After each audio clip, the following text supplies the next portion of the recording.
Lalu pada hari ini alhamdulillah musabaqah tilawatul Quran yang ke-40 tingkat Kota Solok berjalan dengan baik dan lancar, dan insyaallah sore ini dapat kita akhiri dan sekaligus mengumumkan pemenangnya pada kesempatan ini.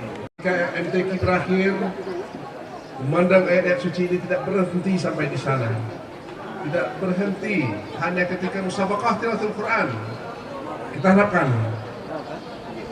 Al-Quran akan terus menggema di setiap rumah tangga di Kota Solok, Kota Bekasi. Terima kasih kepada panitia pelaksana. Terima kasih banyak kepada Bapak dan Ibu Dewan Juri. Terima kasih kepada setiap pribadi yang telah berperan aktif dalam menunjang terselenggaranya musabaqah tilawatul Quran yang ke-40 ini dengan baik.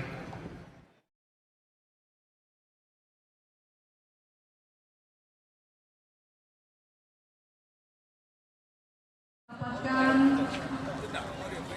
uang tunai sebesar Rp2.500.000. Ya, kita lanjutkan dengan sesi foto bersama.